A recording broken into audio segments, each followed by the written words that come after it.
പുട്ടുപൊടി വെച്ചിട്ട് ഉണ്ടാക്കാൻ പറ്റുന്ന ഒരു ടേസ്റ്റി ബ്രേക്ക്ഫാസ്റ്റ് റെസിപ്പിയാണ് തയ്യാറാക്കുന്നത്. അപ്പോൾ അതിന് വേണ്ടിയിട്ട് 2 കപ്പ് പുട്ടുപൊടിയാണ് എടുത്തിരിക്കുന്നത്. അപ്പോൾ പുട്ടുപൊടി വെച്ചിട്ടുണ്ടാക്കാം, അല്ലെങ്കിൽ നമ്മുടെ സാധാരണ അരിപ്പൊടി വെച്ചിട്ടും ഉണ്ടാക്കാം. കടയിൽ നിന്ന് മേടിച്ച പൊടിയായാലും കുഴപ്പമൊന്നുമില്ല. ഇത് പച്ചരി വെച്ചിട്ട് പൊടിച്ച പൊടിയാണ്.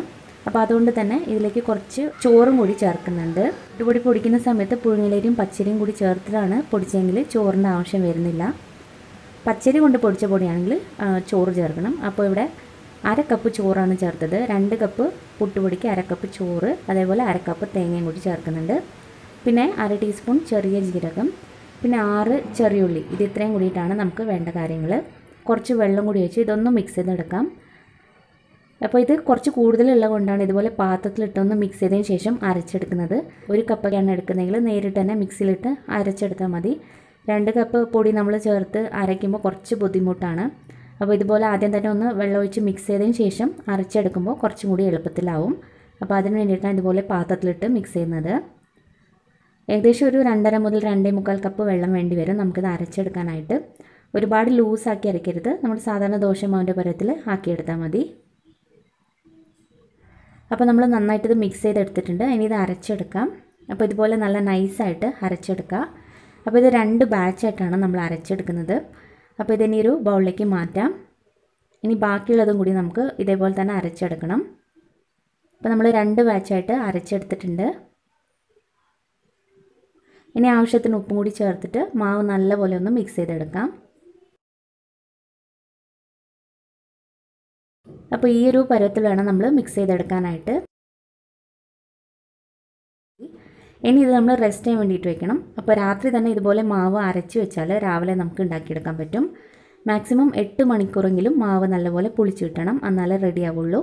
പിന്നെ ഇതിലേക്ക് നമ്മൾ ബേക്കിംഗ് സോഡയോ ഈസ്റ്റോ ഒന്നും ചേർക്കുന്നില്ല, അങ്ങനെ തന്നെയാണ് ഇത് ഉണ്ടാക്കുന്നത്. 8 മണിക്കൂറെങ്കിലും ഒന്ന് റെസ്റ്റ് ചെയ്യാൻ വേണ്ടി വെക്കാം.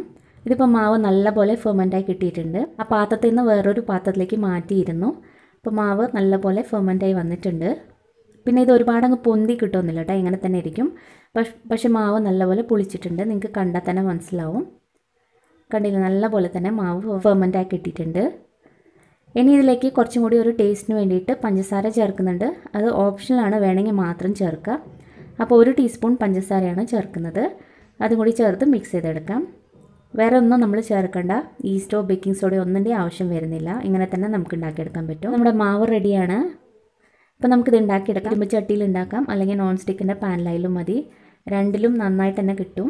അപ്പോൾ ഒരു 2 സ്പൂൺ മാവ് ഒഴിച്ചിട്ട് ചെറുതായിട്ടൊന്ന് പരത്തി കൊടുക്കാം. ഒരുപാടങ്ങ് പരത്തി എടുക്കണ്ട. പരത്തിയതിന് ശേഷം തീ നന്നായിട്ട് കൂട്ടി വയ്ക്കുക. ഹോൾസൊക്കെ വിട്ട് വരും. അപ്പോൾ നിങ്ങൾക്ക് കണ്ടാൽ തന്നെ മനസ്സിലാവുന്നുണ്ടല്ലോ, നല്ലപോലെ ഹോൾസൊക്കെ വന്ന് തുടങ്ങിയിട്ടുണ്ട്. അപ്പോൾ ഇതുപോലെ ഹോൾസൊക്കെ വന്നതിന് ശേഷം നമുക്ക് അടച്ച് വെച്ചിട്ട് തീ ഒന്ന് കുറച്ച് വെച്ചിട്ട് വേവിച്ചെടുക്കാം. അപ്പോൾ ഇത് ഒരു സൈഡ് മാത്രമേ വേവിച്ചെടുക്കുന്നുള്ളൂ. ഇതിപ്പോൾ റെഡി ആയിട്ടുണ്ട്, ഇതെടുക്കാവുന്നതാണ്. അപ്പോൾ നല്ല സോഫ്റ്റ് ആയിട്ടുള്ള അപ്പമാണ്. അപ്പോൾ നിങ്ങൾക്കിത് കണ്ടാൽ തന്നെ മനസ്സിലാവും. മാവ് ഒഴിക്കുന്ന സമയത്ത് നല്ലപോലെ പാൻ ചൂടായിരിക്കണം. അതിന് ശേഷം മാവ് ഒഴിച്ചു കൊടുക്കുക. ഇരുമ്പിൻ്റെ കല്ലിലാണ് നമ്മൾ ഉണ്ടാക്കുന്നതെങ്കിൽ ആദ്യം കുറച്ച് ഓയിൽ നന്നായിട്ട് തേച്ച് പിടിപ്പിച്ചതിന് ശേഷം മാവ് ഒഴിച്ചു കൊടുത്താൽ മതി. നോൺ സ്റ്റിക്കിലാകുമ്പോൾ ഓയിലിൻ്റെ ആവശ്യം വരുന്നില്ല. ഇപ്പോൾ റെഡി ആയിട്ടുണ്ട്. ഇത്രയേ ഉള്ളൂ, സിമ്പിളായിട്ട് ഉണ്ടാക്കാൻ പറ്റുന്ന ഒരു ഈസി ബ്രേക്ക്ഫാസ്റ്റ് റെസിപ്പിയാണ്. ഇപ്പോൾ പുട്ടുപൊടി വെച്ചിട്ടോ അരിപ്പൊടി വെച്ചിട്ടോ നമുക്ക് ഈ ഒരു റെസിപ്പി ഉണ്ടാക്കാം. നല്ല സോഫ്റ്റാണ്, അതുപോലെ സ്പോഞ്ചി ആയിട്ടുള്ള